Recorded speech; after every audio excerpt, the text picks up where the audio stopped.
हाँ जी स्टूडेंट, साडा अगला टॉपिक आ इंपॉर्टेंस ऑफ वैल्यूज़, मुल्लां दा महत्व। ਅਸੀਂ ਜਾਣਦੇ ਹਾਂ ਕਿ ਹਰੇਕ ਵਿਅਕਤੀ ਦੇ ਮੁੱਲਾਂ ਵਿੱਚ ਤੇ ਉਹਨਾਂ ਦੇ ਮਹੱਤਵ ਵਿੱਚ ਅੰਤਰ ਹੁੰਦਾ ਹੈ। ਜਿਹੜਾ ਮੁੱਲ ਜਿਹੜੀ ਚੀਜ਼ ਕਿਸੇ ਇੱਕ ਵਿਅਕਤੀ ਲਈ ਇੰਪੋਰਟੈਂਟ ਆ ਉਹ ਦੂਜੇ ਲਈ ਘੱਟ ਮਹੱਤਵਪੂਰਨ ਹੋ ਸਕਦੀ ਆ। ਮੁੱਲਾਂ ਦੇ ਮਹੱਤਵ ਵਿੱਚ ਅਸੀਂ ਦੋ ਜਿਹੜੀਆਂ ਨੇ ਵਿਚਾਰਧਾਰਾਵਾਂ ਦੇਖਾਂਗੇ। पहले नंबर पर हैगी एब्सोल्यूट और इटरनल इंपॉर्टेंस, निरपेख ਜਾਂ सਦੀवी महत्व। ਅਸੀਂ ਦੇਖਦੇ ਹਾਂ ਕਿ ਕੁਝ ਲੋਕ ਮੁੱਲਾਂ ਦੀ ਨਿਰਪੇਖ ਜਾਂ ਸਦੀਵੀ ਪ੍ਰਕਿਰਤੀ ਵਿੱਚ ਵਿਸ਼ਵਾਸ ਰੱਖਦੇ ਨੇ। ਉਹਨਾਂ ਅਨੁਸਾਰ ਕੁਝ ਮੁੱਲ ਸਾਰੇ ਵਿਸ਼ੇ ਵਿੱਚ ਸਭ ਸੋਮਿਆਂ ਲਈ ਲੋੜੀਂਦੇ ਹੁੰਦੇ ਨੇ। ਕੁਝ ਕਾਰਜ ਸੁਭਾਵਿਕ ਰੂਪ ਵਿੱਚ ਬੁਰੇ ਜਾਂ ਦੋਸ਼ਪੂਰਨ ਹੁੰਦੇ ਹਨ, ਜਦੋਂ ਕਿ ਕੁਝ ਕਾਰਜ ਹਰੇਕ ਹਾਲਾਤ ਵਿੱਚ ਹਮੇਸ਼ਾ ਹੀ ਸਹੀ ਹੁੰਦੇ ਹਨ। ਉਦਾਹਰਨ ਲਈ ਲੋੜਵੰਦ ਲੋਕਾਂ ਦੀ ਸਹਾਇਤਾ ਕਰਨਾ ਸਰਵ ਵਿਆਪਕ ਤੌਰ 'ਤੇ ਇੱਕ ਚੰਗਾ ਕਾਰਜ ਹੈ, ਜਦੋਂ ਕਿ ਅਨਾਦਰ ਕਰਨਾ ਸਾਰੇ ਲੋਕਾਂ ਲਈ ਬੁਰਾ ਕਾਰਜ ਹੈ। ਮੁੱਲਾਂ ਦੀ ਇਹ ਨਿਰਪੱਖ ਪ੍ਰਕਿਰਤੀ ਸਤਿ ਰੂਪ ਵਿੱਚ ਉਚਿਤ ਲੱਗਦੀ ਹੈ। ਜੇ ਅਸੀਂ ਵੈਸੇ ਦੇਖੀਏ ਤਾਂ ਸਾਨੂੰ ਠੀਕ ਲੱਗਦਾ, ਪਰ ਕੋਈ ਵੀ ਮੁੱਲ ਅਜਿਹਾ ਨਹੀਂ ਜਿਸ ਦੇ ਕਿਸੇ ਸਮੇਂ ਉਲੰਘਣ ਲਈ ਵਿਅਕਤੀ ਨੂੰ ਕੋਈ ਨਾ ਕੋਈ ਉਪਯੁਕਤ ਬਹਾਨਾ ਨਾ ਲੱਭ ਜਾਵੇ। ਮਤਲਬ ਇਹ ਆ ਕਿ ਜਦੋਂ ਅਸੀਂ ਕਹਿੰਦੇ ਹਾਂ ਕਿ ਲੋੜਵੰਦ ਵਿਅਕਤੀ ਦੀ ਸਹਾਇਤਾ ਕਰਨਾ ਜਿਹੜਾ ਸਾਰਿਆਂ ਲਈ ਚੰਗਾ ਕੰਮ ਆ, ਇਹ ਕਿਸੇ ਖਾਸ ਕੈਟਾਗਰੀ ਲਈ ਨਹੀਂ, ਇਕੱਲੀ ਇਹੀ ਚੀਜ਼ ਜਿਹੜੀ ਆ ਇੱਕ ਵਿਅਕਤੀ ਦਾ ਕੰਮ ਆ, ਜਾਂ ਅਮੀਰ ਵਿਅਕਤੀ ਹੀ ਗਰੀਬ ਦੀ ਸਹਾਇਤਾ ਕਰ ਸਕਦੇ ਨੇ। ਤਾਂ ਜੇ ਕਿਸੇ ਨੇ ਨਹੀਂ ਕਰਨੀ ਕੋਈ ਵੀ ਇਹ ਮੁੱਲ ਦਾ ਪਾਲਣ ਨਹੀਂ, ਮੁੱਲ ਉਹਨਾਂ ਲਈ ਉਪਯੋਗੀ ਨਹੀਂ ਹੈਗਾ, ਤਾਂ ਕੋਈ ਵੀ ਬਹਾਨਾ ਲਾ ਕੇ ਇਸ ਤੋਂ ਪਰਾਂ ਹੋ ਜਾਂਦੇ ਨੇ। ਤਾਂ ਜੇ ਅਸੀਂ ਦੇਖੀਏ ਤਾਂ ਇਹ ਸਦੀਵੀ ਮੁੱਲ ਨੇ ਜਿਹੜੇ ਇਮਾਨਦਾਰੀ ਦਿਖਾਉਣੀ, ਸਹਿਯੋਗ ਦੀ ਭਾਵਨਾ,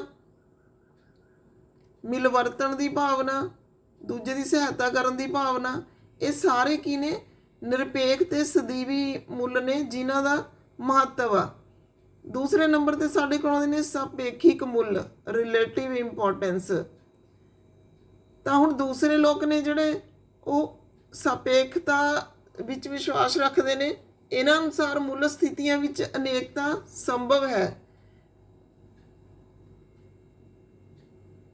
ਮੁੱਲਾਂ ਦੇ ਸੰਬੰਧ ਵਿੱਚ ਜੇ ਅਸੀਂ ਦੇਖੀਏ ਕਿ ਕੁਝ ਮੁੱਲ ਨੇ ਜਿਹੜੇ ਉਹ ਇੱਕ ਵਿਅਕਤੀ ਲਈ ਬਹੁਤ ਮਹੱਤਵਪੂਰਨ ਨੇ, ਪਰ ਦੂਸਰੇ ਲਈ ਉਹ ਮਹੱਤਵ ਨਹੀਂ ਦਿੰਦੇ। ਮੁੱਲਾਂ ਦੀ ਸਥਿਤੀ ਹੈ ਜਿਹੜੀ ਉਹ ਹਮੇਸ਼ਾ ਹੀ ਪਰਿਵਰਤਿਤ ਹੁੰਦੀ ਰਹਿੰਦੀ ਹੈ, ਕਦੇ ਵੀ ਇੱਕੋ ਤਰ੍ਹਾਂ ਦੇ ਮੁੱਲ ਨਹੀਂ ਰਹਿੰਦੇ। ਇੱਕ ਚੀਜ਼ ਜੇ ਸਾਡੇ ਲਈ ਏਸੀ ਗਰਮੀਆਂ ਵਿੱਚ ਮੁੱਲਵਾਨ ਆ, ਤਾਂ ਸਰਦੀਆਂ ਦੇ ਵਿੱਚ ਸਾਡੇ ਲਈ ਉਹ ਚੀਜ਼ ਜਿਹੜੀ ਅਣਉਪਯੋਗੀ ਆ, ਤਾਂ ਸਾਨੂੰ ਉਸ ਦਾ ਮਹੱਤਵ ਨਹੀਂ ਰਹਿੰਦਾ। ਇਸ ਤਰ੍ਹਾਂ ਮੁੱਲ ਨੇ ਜਿਹੜੇ ਉਹ ਸੰਬੰਧਿਤ ਨੇ, ਸਾਡੀਆਂ ਲੋੜਾਂ ਦੇ ਨਾਲ ਸੰਬੰਧਿਤ ਨੇ, ਸਾਡੀਆਂ ਇੱਛਾਵਾਂ ਦੇ ਨਾਲ ਸੰਬੰਧਿਤ ਨੇ। ਇੱਕ ਵਿਅਕਤੀ ਲਈ ਤੇ ਸਮਾਜ ਲਈ ਮੁੱਲਾਂ ਦਾ ਕੀ ਲੋੜ ਆ, ਕੀ ਮਹੱਤਵ ਆ? ਤਾਂ ਦੋ ਤਰ੍ਹਾਂ ਦੇ ਮੁੱਲ ਨੇ, ਦੋਨੇ ਤਰ੍ਹਾਂ ਦੀ ਅਸੀਂ ਗੱਲ ਕਰ ਰਹੇ ਹਾਂ। ਇੱਕ ਵਿਅਕਤੀ ਦੀ ਸ਼ਖਸੀਅਤ ਦੇ ਨਿੱਜੀ, ਸਮਾਜਿਕ ਤੇ ਅਧਿਆਤਮਿਕ ਪੱਖਾਂ ਦੇ ਵਿਕਾਸ ਤੇ ਸੰਪੂਰਨਤਾ ਲਈ ਮੁੱਲਾਂ ਦੀ ਬਹੁਤ ਲੋੜ ਆ। ਇਹ ਸਾਡੀਆਂ ਮੰਤਵੀ ਕਿਰਿਆਵਾਂ ਦੇ ਪਿੱਛੇ ਪ੍ਰੇਰਨਾਵਾਂ ਬਣਦੇ ਨੇ। ਸਦਾਚਾਰ ਦੇ ਵਿਕਾਸ ਲਈ ਮੁੱਲ ਲਾਜ਼ਮੀ ਨੇ। ਇਸ ਤਰ੍ਹਾਂ ਇਹ ਚਾਲ ਚੱਲਣ ਦੀ ਉਸਾਰੀ ਵਧੀਆ ਢੰਗ ਨਾਲ ਕਰਦੇ ਨੇ। ਸਾਡੀ ਜਿਹੜੀ ਅਸੀਂ ਕਹਿੰਦੇ ਹਾਂ ਕਿ ਚਰਿੱਤਰਵਾਨ ਬਣਾਉਣ ਲਈ ਸਹਾਇਕ ਨੇ ਸਾਨੂੰ। ਫਿਰ ਅੱਗੇ ਹੈਗਾ ਮੁੱਲ ਸਮਾਜਿਕ ਸੰਬੰਧਾਂ ਨੂੰ ਸੰਤੁਲਨ ਕਰਨ ਅਤੇ ਸਮਾਜਿਕ ਵਿਵਹਾਰਾਂ ਵਿੱਚ ਇੱਕ ਰੂਪਤਾ ਉਤਪੰਨ ਕਰਨ ਵਿੱਚ ਸਹਾਇਕ ਹੁੰਦੇ ਹਨ। ਮੁੱਲ ਸਮਾਜ ਦੇ ਮੈਂਬਰਾਂ ਦੀਆਂ ਆਂਤਰਿਕ ਭਾਵਨਾਵਾਂ 'ਤੇ ਆਧਾਰਿਤ ਹੁੰਦੇ ਹਨ। ਤਾਂ ਇੱਥੇ ਤੁਸੀਂ ਹੈਡਿੰਗ ਬਣਾ ਸਕਦੇ ਹੋ ਇਹਨਾਂ ਦਾ, ਸ਼ਖਸੀਅਤ ਦੇ ਵਿਕਾਸ ਲਈ ਜਿਹੜੇ ਮੁੱਲ ਨੇ ਉਪਯੋਗੀ ਹੁੰਦੇ ਨੇ।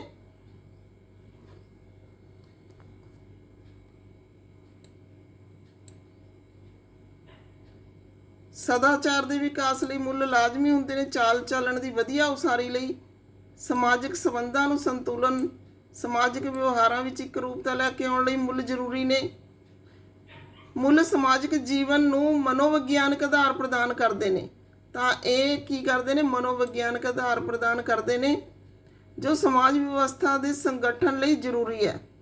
ਮੁੱਲ ਉੱਚ ਸਵੈਮਾਨ ਤੇ ਮਜ਼ਬੂਤ ਸਵੈਮਾਨ ਦੀ ਧਾਰਨਾ ਲਈ ਜ਼ਰੂਰੀ ਹੈ। ਜੇ ਉੱਚ ਸਵੈਮਾਨ ਬਣਾਉਣਾ ਹੋਵੇ ਤੇ ਮਜ਼ਬੂਤ ਸਵੈ ਧਾਰਨਾ ਬਣਾਉਣੀ ਹੋਵੇ ਤਾਂ ਮੁੱਲਾਂ ਦਾ ਹੋਣਾ ਜ਼ਰੂਰੀ ਹੈ। ਫਿਰ ਅੱਗੇ ਪੁਆਇੰਟ ਹੈਗਾ ਸਾਡੇ ਕੋਲ ਸੱਭਿਆਚਾਰ ਦਾ ਸਥਾਈਪਣ। ਜੇ ਸੱਭਿਆਚਾਰ ਨੂੰ ਅਸੀਂ ਬੰਨ੍ਹ ਕੇ ਰੱਖਣਾ ਹੋਵੇ, ਸਥਾਈ ਰੱਖਣਾ ਹੋਵੇ, ਪਰਮਾਨੈਂਟ ਰੱਖਣਾ ਹੋਵੇ ਤਾਂ ਇਸ ਲਈ ਮਜ਼ਬੂਤ ਮੁੱਲ ਪ੍ਰਕਿਰਿਆ ਚਾਹੀਦੀ ਹੈ ਸਾਨੂੰ, ਕਿਉਂਕਿ ਮੁੱਲ ਸੱਭਿਆਚਾਰ ਦੀਆਂ ਚੰਗੀਆਂ ਗੱਲਾਂ ਨੂੰ ਅੱਗੇ ਲਿਜਾਣ ਅਤੇ ਨਾਲ ਹੀ ਉਸ ਵਿੱਚ ਮੌਜੂਦ ਬੁਰੀਆਂ ਗੱਲਾਂ ਅਤੇ ਕੁਰੀਤੀਆਂ ਨੂੰ ਖਤਮ ਕਰਨ ਵਿੱਚ ਸਹਾਇਤਾ ਕਰਦੇ ਨੇ। ਇਹਨਾਂ ਦੀ ਸਹਾਇਤਾ ਨਾਲ ਕੋਈ ਵੀ ਸੱਭਿਆਚਾਰ ਅਮੀਰ ਹੋ ਸਕਦਾ ਹੈ। ਫਿਰ ਅਗਵਾਈ, ਤਾਂ ਅਗਵਾਈ ਵੀ ਮੁੱਲਾਂ ਲਈ ਜ਼ਰੂਰੀ ਹੈ, ਕਿਉਂਕਿ ਸਵੈ ਨਿਰਦੇਸ਼ਿਤ ਉਦੇਸ਼ਾਂ, ਰਿਵਾਜਾਂ, ਰੁਚੀਆਂ ਅਧੀਨ ਜਾਣ ਤੋਂ ਰੋਕਦੇ ਹਨ। ਮੀਨਜ਼ ਸਾਨੂੰ ਅੰਦਰੋਂ ਗਾਈਡੈਂਸ ਮਿਲਦੀ ਆ, ਅਗਵਾਈ ਮਿਲਦੀ ਆ ਕਿ ਕਿਹੜਾ ਮੁੱਲ ਚੰਗਾ ਹੈ, ਕਿਹੜਾ ਮਾੜਾ ਹੈ, ਕਿਹੜੇ ਤਰ੍ਹਾਂ ਨਾਲ ਅਸੀਂ ਆਪਣੀ ਇੱਛਾ ਪੂਰਤੀ ਕਰ ਸਕਦੇ ਹਾਂ। ਅਰਥਵਾਨ ਸਿੱਖਿਆ, ਸਿੱਖਿਆ ਦੇ ਨਿਸ਼ਾਨੇ ਤੇ ਉਦੇਸ਼ ਮੁੱਲਾਂ ਤੋਂ ਬਿਨਾਂ ਅਧੂਰੇ ਰਹਿੰਦੇ ਹਨ। ਸਿੱਖਿਆ ਨੂੰ ਅਰਥਵਾਨ ਬਣਾਉਣ ਲਈ ਅਧਿਆਪਕ, ਵਿਦਿਆਰਥੀ ਤੇ ਸਾਰੇ ਸਿੱਖਿਆ ਪ੍ਰਬੰਧ ਨੂੰ ਮੁੱਲ ਪ੍ਰਤੀਬਿੰਬਿਤ ਕਰਨ ਤੇ ਅਪਣਾਉਣ ਦੀ ਲੋੜ ਹੈ। ਰਸਮੀ ਪਾਠਕ੍ਰਮ ਦੀ ਮੁੱਲਾਂ ਨਾਲ ਅੰਤਰਕਿਰਿਆ ਵਿਦਿਆਰਥੀਆਂ ਵਿੱਚ ਨੈਤਿਕ ਵਿਕਾਸ ਲੈ ਕੇ ਆਉਂਦੀ ਹੈ। ਤਾਂ ਇਹ ਮੁੱਲਾਂ ਦੀ ਸਿੱਖਿਆ ਨਾਲ ਹੀ ਜਿਹੜੀ ਸਿੱਖਿਆ ਹੈ ਉਹ ਅਰਥਵਾਨ ਬਣ ਜਾਂਦੀ ਹੈ। ਫਿਰ ਇਹ ਮਜ਼ਬੂਤ ਗਣਤੰਤਰ ਲਈ ਮੁੱਲਾਂ ਦੀ ਬਹੁਤ ਜ਼ਰੂਰਤ ਹੈ। ਜਦੋਂ ਅਸੀਂ ਲੋਕਤੰਤਰ ਨੂੰ ਬਚਾਉਣਾ ਹੈ ਤਾਂ ਮੁੱਲ ਸਾਨੂੰ ਚਾਹੀਦੇ ਨੇ। ਪ੍ਰਤੀਨਿਧੀਆਂ ਦੀ ਚੋਣ ਤੋਂ ਲੈ ਕੇ ਨੀਤੀ ਬਣਾਉਣ, ਲਾਗੂ ਕਰਨ ਤੇ ਆਪਣੇ ਫਰਜ਼ਾਂ ਦੇ ਸੰਚਾਲਨ ਤੱਕ ਹਰ ਕਦਮ ਤੇ ਮੁੱਲਾਂ ਦੀ ਲੋੜ ਪੈਂਦੀ ਹੈ। ਮੁੱਲ ਵਿਅਕਤੀ ਨੂੰ ਰਾਸ਼ਟਰੀ ਅਤੇ ਅੰਤਰਰਾਸ਼ਟਰੀ ਸੂਝ ਵੱਲ ਲੈ ਕੇ ਜਾਂਦੇ ਹਨ, ਜਿਸ ਨਾਲ ਕੌਮਾਂਤਰੀ ਸ਼ਾਂਤੀ ਤੇ ਸੂਝ ਵਿੱਚ ਵਾਧਾ ਹੁੰਦਾ ਹੈ। ਇੰਟਰਨੈਸ਼ਨਲ ਪੀਸ ਤੇ ਅੰਡਰਸਟੈਂਡਿੰਗ ਆਉਂਦੀ ਹੈ। ਇਹਦਾ ਹੈਡਿੰਗ ਤੁਸੀਂ ਬਣਾ ਸਕਦੇ ਹੋ। ਮੁੱਲ ਸਾਡੇ ਜੀਵਨ ਵਿੱਚ ਉਦੇਸ਼ ਭਰਦੇ ਹਨ, ਕਿਉਂਕਿ ਇਹ ਅਗਵਾਈ ਦੇ ਸਿਧਾਂਤ ਹਨ ਤੇ ਸਾਨੂੰ ਇੱਕ ਮਜ਼ਬੂਤ ਆਧਾਰ ਪ੍ਰਦਾਨ ਕਰਦੇ ਹਨ। ਵਿਚਾਰਸ਼ੀਲਤਾ ਦਾ ਪੱਧਰ, ਮੁੱਲ ਵਿਅਕਤੀ ਦੀ ਵਿਚਾਰਸ਼ੀਲਤਾ ਦੇ ਪੱਧਰ ਨੂੰ ਵਧਾਉਂਦੇ ਨੇ। ਇਹ ਵਿਅਕਤੀ ਨੂੰ ਆਪਣੇ ਅਤੇ ਦੂਸਰਿਆਂ ਪ੍ਰਤੀ ਜਵਾਬਦੇਹ ਬਣਾਉਂਦੇ ਹਨ। ਫਿਰ ਹੈਗਾ ਮਾਨਵੀ ਪਹੁੰਚ ਦਾ ਵਿਕਾਸ। ਮੁੱਲ ਸਾਨੂੰ ਮਾਨਵ ਦੀ ਵਿਅਕਤੀਗਤਤਾ ਦਾ ਆਦਰ ਸਿਖਾਉਂਦੇ ਹਨ, ਸਾਡੇ ਵਿੱਚ ਮਾਨਵੀ ਪਹੁੰਚ ਦਾ ਵਿਕਾਸ ਕਰਦੇ ਹਨ। ਸਾਨੂੰ ਆਪਣੇ ਤੇ ਦੂਜੇ ਦੇ ਖਿਆਲਾਂ ਪ੍ਰਤੀ ਆਦਰ ਕਰਨਾ ਸਿਖਾਉਂਦੇ ਨੇ। ਠੀਕ ਮਾਰਗ ਦੀ ਚੋਣ, ਜਿਹੜੇ ਮੁੱਲ ਨੇ ਉਹ ਮਨੁੱਖ ਨੂੰ ਠੀਕ ਮਾਰਗ ਦੀ ਚੋਣ ਕਰਨੀ ਸਿਖਾਉਂਦੇ ਨੇ, ਕਿਉਂਕਿ ਅੱਜ ਦੀਆਂ ਗੁੰਝਲਦਾਰ ਸਥਿਤੀਆਂ ਅਜਿਹੀਆਂ ਨੇ ਕਿ ਮਨੁੱਖ ਆ ਜਿਹੜਾ ਉਹ ਚੌ ਪਾਸੇ ਦੇਖਦਾ ਹੈ ਕਿ ਕਿਹੜੀ ਚੀਜ਼ ਉਹ, ਕਿਉਂਕਿ ਜਿੰਨੀ ਟੈਕਨੋਲੋਜੀ ਵਧੀ ਹੋਈ ਆ ਉਨੀਆਂ ਹੀ ਇੱਛਾਵਾਂ ਵਧੀਆਂ ਹੋਈਆਂ ਨੇ। ਤਾਂ ਮਨੁੱਖ ਆ ਜਿਹੜਾ ਇੱਕ ਚੁਰਸਤੇ 'ਤੇ ਖੜਾ ਹੈ ਕਿ ਕਿੱਧਰ ਨੂੰ ਉਸਨੇ ਜਾਣਾ ਹੈ। ਤਾਂ ਮੁੱਲ ਜਿਹੜੇ ਨੇ ਉਹਨੂੰ ਠੀਕ ਮਾਰਗ ਦੀ ਚੋਣ ਦੱਸਦੇ, ਠੀਕ ਮਾਰਗ ਚੁਣਨਾ ਸਿਖਾਉਂਦੇ ਨੇ, ਸਮੱਸਿਆਵਾਂ ਦਾ ਹੱਲ ਦੱਸਦੇ ਨੇ ਤੇ ਸਹੀ ਫੈਸਲੇ ਲੈਣ 'ਚ ਸਹਾਇਤਾ ਕਰਦੇ ਨੇ। ਪ੍ਰਤੀਬਿੰਬ, ਮੁੱਲ ਸਾਡੇ ਚਾਲ ਚੱਲਣ ਦਾ ਪ੍ਰਤੀਬਿੰਬ ਹਨ। ਸਾਨੂੰ ਉਹੀ ਚੀਜ਼ਾਂ ਉਪਯੋਗੀ ਲੱਗਦੀਆਂ ਨੇ ਜੋ ਜਿਸ ਤਰ੍ਹਾਂ ਦਾ ਸਾਡਾ ਚਾਲ ਚੱਲਣ ਹੁੰਦਾ ਹੈ। ਜਿਵੇਂ ਅਸੀਂ ਇੱਥੇ ਐਗਜ਼ਾਮਪਲ ਲੈ ਸਕਦੇ ਹਾਂ ਕਿ ਇੱਕ ਸ਼ਰਾਬੀ ਬੰਦੇ ਨੂੰ ਸ਼ਰਾਬ ਜ਼ਿਆਦਾ ਮੁੱਲਵਾਨ ਲੱਗਦੀ ਹੈ, ਤਾਂ ਉਸ ਦਾ ਪ੍ਰਤੀਬਿੰਬ ਆ ਜਿਹੜਾ ਉਸਦੇ ਮੁੱਲ ਤੋਂ ਹੀ ਝਲਕਦਾ ਹੈ, ਕਿਉਂਕਿ ਉਸਨੇ ਹਰ ਹਾਲਤ ਦੇ ਵਿੱਚ ਜਿਹੜਾ ਨਸ਼ਾ ਹੈ ਉਹ ਕਰਨਾ ਹੀ ਹੁੰਦਾ ਹੈ। ਫਿਰ ਮਾਨਵੀ ਪਹੁੰਚ, ਮੁੱਲ ਉਹ ਗਿਆਨਾਤਮਕ ਸੰਰਚਨਾਵਾਂ ਹੁੰਦੀਆਂ ਨੇ ਜੋ ਜੀਵਨ ਨੂੰ ਆਦਰਸ਼ਾਂ, ਅਗੇਤਾਵਾਂ, ਸਿਧਾਂਤਾਂ ਬਾਰੇ ਜਾਣਕਾਰੀ ਦਿੰਦੀਆਂ ਹਨ। ਇਹ ਜੀਵਨ ਨੂੰ ਗੁਣਵੱਤਾ ਨਾਲ ਭਰ ਦਿੰਦੀਆਂ ਨੇ, ਪਦਾਰਥਵਾਦੀ ਬਣਨ ਤੇ ਗਲਤ ਕੰਮ ਕਰਨ ਤੋਂ ਰੋਕਦੀਆਂ ਨੇ। ਇਸ ਤਰ੍ਹਾਂ ਨਾਲ ਜਿਹੜੀਆਂ ਹਿਊਮੈਨਿਟੀ ਵਾਲੀ ਅਪਰੋਚ ਆ ਉਹ ਜਿਹੜੇ ਮੁੱਲ ਨੇ ਉਹਨਾਂ ਨਾਲ ਆਉਂਦੀ ਹੈ। ਵਿਵਹਾਰ ਵਿੱਚ ਸਪਸ਼ਟੀਕਰਨ, ਮੁੱਲਾਂ ਦੀ ਸਮਝ ਦੇ ਨਾਲ ਸਾਡੇ ਵਿਵਹਾਰ ਤੇ ਅੰਤਰਦ੍ਰਿਸ਼ਟੀ ਜਿਹੜੀ ਆ ਉਹ ਬਣਦੀ ਆ। ਠੀਕ ਜਾਂ ਗਲਤ ਦਾ ਗਿਆਨ ਸਾਨੂੰ ਮਿਲਦਾ ਹੈ। ਮੁੱਲ ਸਾਡੇ ਵਿਵਹਾਰ ਨੂੰ ਅਰਥ ਦਿੰਦੇ ਨੇ।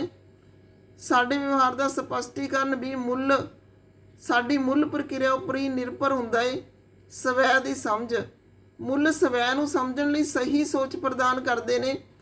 ਜਿੰਨੇ ਵਧੇਰੇ ਸਕਾਰਾਤਮਕ ਤੇ ਉੱਚੇ ਮੁੱਲ ਹੋਣਗੇ ਉਨੇ ਵਧੇਰੇ ਸਾਡੇ ਚੰਗੇ ਕਾਰਜ ਬਣ ਜਾਣਗੇ। ਇਹ ਸਾਨੂੰ ਆਤਮਾ ਦੀ ਆਵਾਜ਼ ਸੁਣਨ ਵਿੱਚ ਸਹਾਇਤਾ ਕਰਦੇ ਨੇ, ਵਧੇਰੇ ਸੁਤੰਤਰ ਬਣਾਉਂਦੇ ਨੇ ਸਾਨੂੰ, ਤੇ ਸੰਗੀ ਸਾਥੀਆਂ ਦੇ ਬੁਰੇ ਪ੍ਰਭਾਵਾਂ ਤੇ ਗਲਤ ਕਿਰਿਆਵਾਂ ਤੋਂ ਬਚਾਉਂਦੇ ਹਨ। ਅੱਗੇ ਹੈਗਾ ਦੀਰਘਕਾਲਿਕਾ ਤੇ ਸੰਵੇਦਨਸ਼ੀਲਤਾ ਦਾ ਆਧਾਰ। ਮੁੱਲ ਦੀਰਘਕਾਲਿਕਾ ਤੇ ਸੰਵੇਦਨਸ਼ੀਲਤਾ ਦਾ ਆਧਾਰ ਬਣਾਉਂਦੇ ਨੇ। ਅਜਿਹੇ ਹਾਲਾਤ ਪੈਦਾ ਕਰ ਦਿੰਦੇ ਨੇ ਕਿ ਮਨੁੱਖ ਤੇ ਪ੍ਰਕਿਰਤੀ ਵਿੱਚ ਇੱਕ ਸੂਰਤਾ ਸਥਾਪਿਤ ਹੁੰਦੀ ਹੈ ਜੋ ਵਰਤਮਾਨ ਦੇ ਭਵਿੱਖੀ ਪੀੜ੍ਹੀਆਂ ਦੀਆਂ ਸਮਾਜਿਕ, ਆਰਥਿਕ ਤੇ ਹੋਰ ਜ਼ਰੂਰਤਾਂ ਨੂੰ ਪੂਰਾ ਕਰਨ ਦੀ ਇਜਾਜ਼ਤ ਦਿੰਦੀ ਹੈ। ਮੁੱਲ ਸਾਨੂੰ ਦੂਸਰਿਆਂ ਤੇ ਦੇਸ਼ ਦੀਆਂ ਲੋੜਾਂ ਪ੍ਰਤੀ ਸੰਵੇਦਨਸ਼ੀਲ ਬਣਾਉਂਦੇ ਨੇ। ਇਹ ਸਾਨੂੰ ਯੋਗ ਨਾਗਰਿਕ ਬਣਾਉਣ ਦੇ ਕਾਬਲ ਬਣਾਉਂਦੇ ਨੇ, ਅੰਤਰਰਾਸ਼ਟਰੀ ਸੂਝ ਨੂੰ ਵਧਾਉਣ ਵਿੱਚ ਸਹਾਇਤਾ ਕਰਦੇ ਨੇ। ਇਸ ਲਈ ਅਸੀਂ ਕਹਿ ਸਕਦੇ ਕਿ ਮੁੱਲ ਸਾਡੇ ਜੀਵਨ ਵਿੱਚ ਬਹੁਤ ਮਹੱਤਵ ਰੱਖਦੇ ਨੇ। ਮੁੱਲ ਸਾਨੂੰ ਵਸਤੂਆਂ ਨੂੰ ਸਮਝਣ ਦੀ ਬੁੱਧੀ ਦਿੰਦੇ ਨੇ, ਸਹੀ ਗਲਤ ਦਾ ਰਾਹ ਦੱਸਦੇ ਨੇ ਤੇ ਸਾਡੀ ਚਾਲ ਚੱਲਣ ਦੀ ਉਸਾਰੀ ਵਿੱਚ ਅਹਿਮ ਭੂਮਿਕਾ ਨਿਭਾਉਂਦੇ ਨੇ। ਤਾਂ ਇਹ ਸੀਗਾ ਮੁੱਲਾਂ ਦਾ ਮਹੱਤਵ। ਲੌਂਗ ਕੁਐਸਚਨ ਹੈ ਤੁਹਾਡਾ, ਇਹਦੇ ਵਿੱਚ 20 ਜਿਹੜੇ ਨੇ ਹੈਡਿੰਗ ਨੇ, ਤਾਂ ਇਹਨਾਂ ਨੂੰ ਚੰਗੀ ਤਰ੍ਹਾਂ ਅੰਡਰਸਟੈਂਡ ਕਰਕੇ ਕਰ ਸਕਦੇ ਹੋ ਤੁਸੀਂ। ਅੱਜ ਦੀ ਵੀਡੀਓ 'ਚ ਇੰਨਾ ਹੀ ਕਾਫੀ। ਓਕੇ।